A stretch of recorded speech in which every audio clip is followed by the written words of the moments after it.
ఇదిగోండి అల్లం వేసేయమండి నీళ్ళు మరగడానికి. అందులో తులసి ఆకులండి.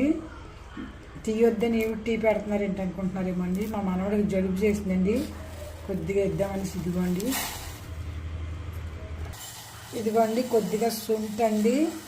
నేనైతే హాస్పిటల్ తక్కువండి, ఇలాంటి తగ్గించుకుంటామండి. ఇదిగోండి కొద్దిగా మిరియాల పొడి అండి. బాగా మరగనిద్దామండి. తర్వాత టీ పెట్టి అందులో ఎత్తే అండి జలుబు చాలా తగ్గుతుందండి, చాలా మటుకు నయం అవుతుందండి. ఇదిగో అండి కషాయం దగ్గరికి వచ్చింది. అల్లం రసం అది బాగా దిగిందండి. ఇందులో పాలేసైనా పెట్టుకోవచ్చు, కానీ పిల్లోడు కదండి పాపం ఎప్పటి నుంచో టీ అడుగుతున్నాడు. ఇవ్వకూడదు పిల్లలకండి, కానీ వాళ్ళకి కొద్దిగా ఇద్దాం పాపమని. జలుబులో ఉన్నాడండి.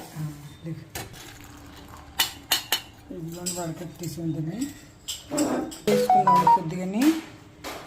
పాలు పెట్టానండి. పాలు మరిగేటప్పుడు టీ పొడి వేసుకుందామండి. బెల్లం ఎత్తే కొంతమంది ఇరిగిపోతుంది అంటున్నారండి. అది రాంగండి. మీ ఎదురుగుండని బెల్లం వేసి మరగబెడతాను చూద్దరిగానండి. తులసాకులండి. చాయ్ ఇవ్వకూడదు అసలు పిల్లకండి, పాపం ఎప్పటి నుంచి అంటే కుదిరించేయండి. చాయ్ ఇస్తాం ఆ పని చేయి పని చేయని చేస్తున్నారండి. ఇదిగోండి కొంచెం కడక్ కలర్ వచ్చేందుకు టాటా గోల్డ్ అయితే సబ్సే బెస్ట్ అనిపిస్తుంది నాకండి. కానీ మేము 3 రోజెస్ తెచ్చేసారు మా ఇంట్లో అండి. టాటా గోల్డ్ అయితే చేదు రాదండి, కలర్ గోల్డెన్ కలర్ మంచి కలర్ వస్తుందండి, మనకు కావాల్సిన కలర్ వస్తుందండి. ఇదిగోండి బెల్లం పొడిగండి. ఇవాళ వేస్తున్నామండి. అయితే టీ పెట్టలేదు కదా ఈ మధ్యనండి, అందుకే అసలు బెల్లం కథం అవ్వట్లేదండి.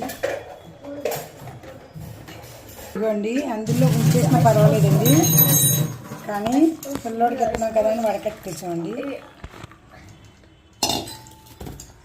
ఇదిగోండి కాసుకున్న కషాయం కొంచెం కలుపుకుందామండి ఇందులోని. అది సరిపోతుందండి, 2 మనుషులు కదండి.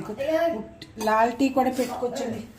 అంటే ఇంకో ముఖ్యమైన విశేషం అండి, చాయ్ మీకు ఎప్పుడైనా సరే జలుబు చేసినప్పుడు చాయ్ పెట్టుకుంటే ఇది ఇంపార్టెంట్ అండి. ఎందుకంటే అండి ఇది కఫాన్ని కరిగిందండి. అసలు రెడ్ టీతో తాగితే మరీ మంచిదండి. కఫం ఉన్నప్పుడు మీరు ఎప్పుడు టీ తాగండి, కొంచెం నెయ్యి వేసుకోండి. ఇది నెయ్యి అంత అవసరం అండి. తులసాకులు అల్లం ఎంత అవసరమో దానికంటే డబల్ అవసరం నెయ్యి అండి.